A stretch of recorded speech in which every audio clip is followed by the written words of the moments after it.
Joining us as he does each and every week here on Game Night on 97.3 ESPN, Dave Weinberg for a Weinberg Wednesday.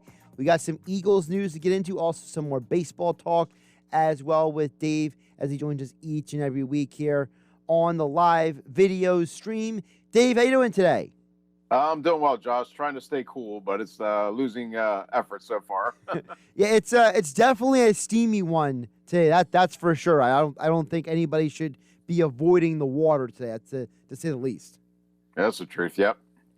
So, Dave, it looks like you might get your wish all along. You've been hoping that the Eagles would find a way for Zach Ertz to still be here, and now all of a sudden there's speculation that all of a sudden now Zach Ertz is going to be in training camp. So what do you think about this change in all this? Is this maybe the Eagles saying we didn't get the value they wanted? Is maybe Zach Ertz then maybe coming to some sort of amicable place, because it's a new coach, new situation? What are your thoughts on this?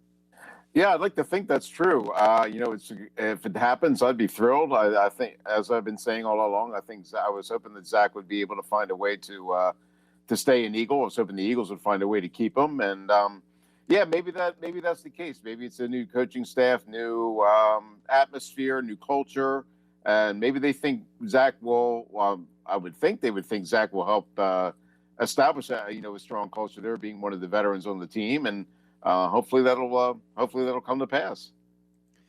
I think also that even if they do eventually move on from him, I just think, Dave, that it just makes sense for him to be here because of the fact that it was a rough year last year. It could only help his trade value. It can only help the Eagles in him mentoring younger players. I mean, he still is the standard in this organization at this point of being a veteran, of being a guy who worked with the community. It's just everything you hear and see about this guy. He's a good human being, and why not have more good human beings around your football team?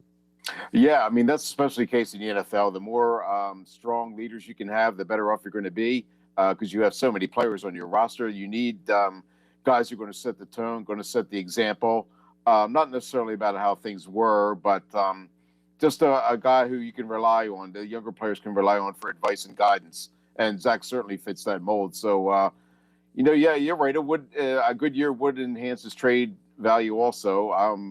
I would hope that they maybe find a way to keep him as an Eagle for the foreseeable future, but I guess we got to take that one step at a time. Yeah, everything's one step at a time at this point. Also, the reality is that, everyone leaves eventually. Very rarely do people stay with one team for their entire career. So, we would like that to happen, but, we know in today's world of people moving and going places has changed. And speaking of today's world, how about Darius Slay tweeting at Steven Nelson, telling him you look good in the Eagles uniform? I mean, is there anything more 2021 than Eagles player tweeting at current free agent to come join the Eagles? Yeah, I guess that happens, though. You're going to have, guys who want to upgrade the team. So I guess they're going to reach out and try to get them there. But the reality is that's Howie Roseman's call, not necessarily Darius Slay. So I wouldn't place a whole lot of stock, but it's encouraging that Darius would reach out and try to do a little recruiting, I guess. Yeah, I don't think it means that Steven Nelson is or isn't coming here, but I just thought it was funny. Right. Yeah, it's kind of funny though. It's just like a random point in the middle of July. It's like Darius Slay thought that July 6th turning July 7th would be the day that he's gonna tweet at Steven Nelson. Just so random. Now the world is so different now. I mean, I'm not trying to be like a get off my lawn guy, but there's a part of me that's like, there's so much about our lives that would actually be a little better off without social media as involved in our lives. And sometimes I feel like when situations like this happens, everyone's reacting. They're trying to read between the lines what Steven Nelson is saying. And I'm just like, can't two people have a public conversation of being read into? Yeah, I mean, I'm one of those guys I'm like you. Sometimes I wonder if social media is more of a detriment than a benefit. The world was a simpler place. I guess I am one of those get off your lawn kind of guys. I don't know.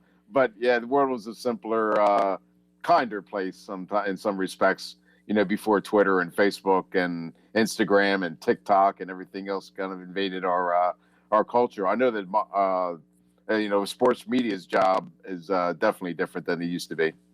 Absolutely. Speaking of social media, Dave Weinberg at Dave Weinberg 19 on Twitter. You can follow him.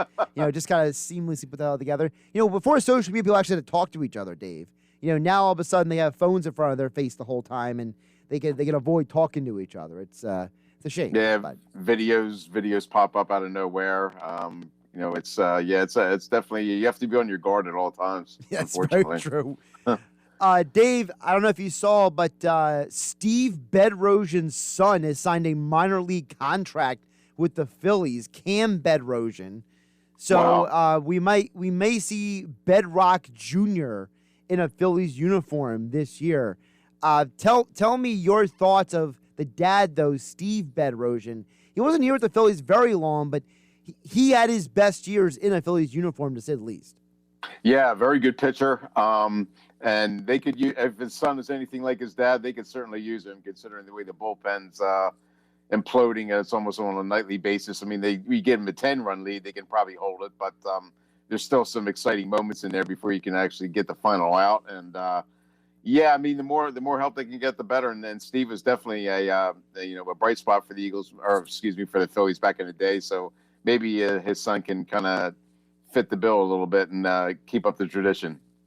Yeah, people don't know is that Cam Bedrosian's best years with the Angels. He wasn't really a closer like his dad, but he had some solid years. You had a 3.41 ERA over a 3-year period, so it's not like he's nothing, but right. He's serviceable. At this point, he's definitely an upgrade over Neftali Feliz, who was garbage. He didn't play baseball for 2 years. So there you go. Dave Weinberg joining us for a Weinberg Wednesday here on 97.3 ESPN. Dave, you and I talked about the Home Run Derby a little bit last week. I wanted to throw to you a conversation that Mike Gill and I were having. Okay. Mike Gill and I were coming back and forth about the Home Run Derby and the hot dog eating contest. Now, I find the hot dog eating contest one of the stupidest things on planet Earth. I think it's useless. I just don't. It doesn't entertain me. Like, I see the update on my phone that Joey Chestnut had a number of hot dogs, 76. Good for him. But my thing is, I think that it's more impressive hitting home runs than eating 76 hot dogs. Mike Gill disagrees. And I told Mike Gill I would propose this question to you because you and I talked about... You guys have a lot of time on your hands. Go ahead. Well, my point was that you and I like the Home Run Derby more than Mike Gill does. So I wanted to know from you, do you feel it's more impressive, Josh Hamilton, for example, hitting all those home runs than Joey Chestnut consuming 76 hot dogs? Well, it'd be more impressive if Josh Hamilton ate 76 hot dogs, but that's not going to happen. But yeah, it's I understand. I get the hot dog eating contest. It's it's kind of fun. It's quirky. It's a July 4th tradition almost now. As a matter of fact, there was a guy from Mays Landing, I think, a couple years ago, who actually was a competitive eater. I think he finished second to Chestnut in the hot dog eating contest at one of those years. But I just think it's like a fun diversion, kind of like cornhole, that kind of stuff. I mean, I don't place a whole lot of importance on it. I mean, but I love the Home Run Derby, as you know. I think that's wildly more entertaining than seeing somebody shove hot dogs in their mouth. All right, good. So we're still on the same page there. I had to find an ally because I know the whole world's obsessed with Joey Chestnut and hot. I've never actually sat down and watched it, Dave. Like, there's never been a day of my life on that July 4th where I'm in front of the TV for whatever reason, and I'm like, this is what I'm going to watch. Like, I understand there's a lot of rubbernecking in society, but there's a point in time where, like, there's a rebellious part of me that's like, if everybody's running off the cliff, I'm just going to run the other way kind of thing. And that's how I feel about the hot dog eating contest. I feel like people are watching because everybody else is watching, not because it's really that entertaining. Like, does anybody want to actually watch people shove food in their mouth? Like, they're dipping the hot dogs in water, for goodness sake, to shove it in their mouth and lubricate it. Like, there's nothing about this that's aesthetically pleasing. Whereas watching dudes hit blasting home runs all over the place and then have to keep up their stamina for all the rounds to get to the finals and get the win, that's way more interesting to me. Yeah, I'm with you there. I mean, I remember the Wing Bowl back in the day with the Super Bowl Sunday. I guess it was a Super Bowl Friday when Spectrum, and they draw like 10, 12,000 people, which I never understood. Yeah, I don't get it either. I guess there's an audience for it. Maybe it's like the side shows that come with it that people are more into. But yeah, people shoving that kind of stuff in their mouth, and then the potential aftermath can be disastrous. So I would rather not see that. All right, so we currently have 8 participants who have been announced they are going to be in the Home Run Derby this year. Now, the next time I talk to you will be after the Home Run Derby next week.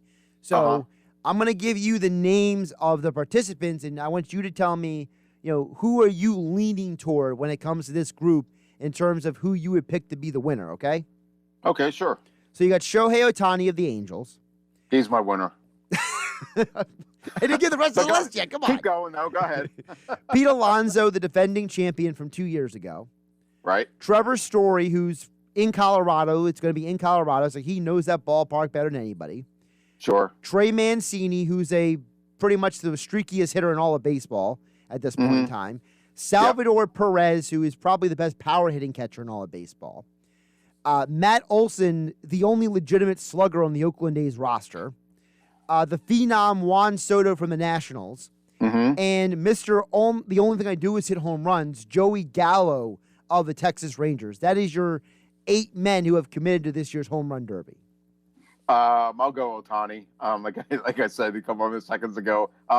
Yeah, I mean, Trevor Story's it's a cool thing, being in Colorado, but the ball carries like so easily out there. I don't think it really matters whether you've played there before or not. And Ohtani's on such a tear. I think he just did this 32nd or something home run, and he's just a fascinating story to me, being pitcher and a hitter first time since Babe Ruth, I guess, and it's really cool to see, and I think I would give him the edge.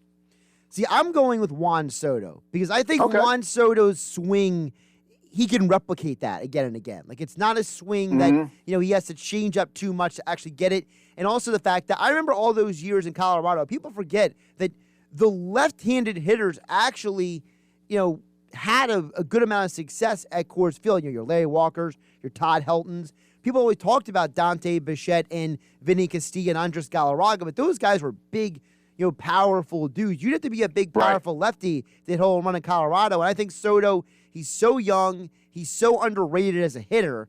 I could totally see him just going in there and just going to bank.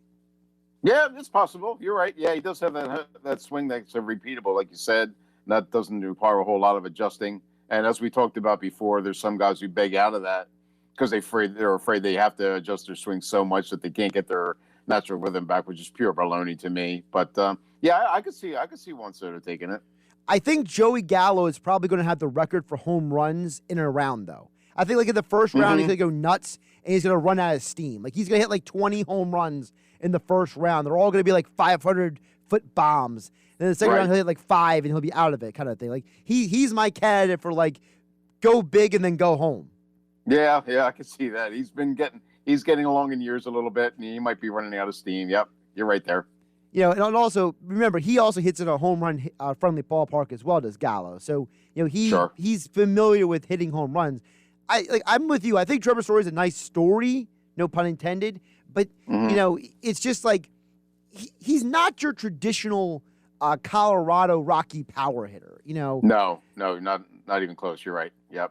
Not the biggest of guys, yep. Yeah, not a big guy, but he also is not a guy that like when Nolan Arenado was with the Rockies, like he had that build for like a guy who was going to knock home runs out. Like Story's a little bit of a smaller guy. A lot of his home runs are just through like really good contact. They're not because he has like power. Like you mentioned Ohtani. One of the things about Ohtani people I think forget is that his swing is very friendly to contact. So as long as he's making good contact, he has a chance to hit it deep. Whereas a guy like Story, all he does is make good contact. Like, he's not a guy whose like swing is anything more than just a contact swing. So I don't know. He may not be out the first round, honestly. Yeah. I mean, he's more of a line drive hitter, and the ball might carry a little bit more than than a typical line drive hitter. But yeah, you're right. He's not really built for that kind of stuff, especially in the home run contest where you're swinging for the fences on every pitch. I don't think he'll go very far. Dave Weinberg joining us for a Weinberg Wednesday here on Game Night on 97.3 ESPN.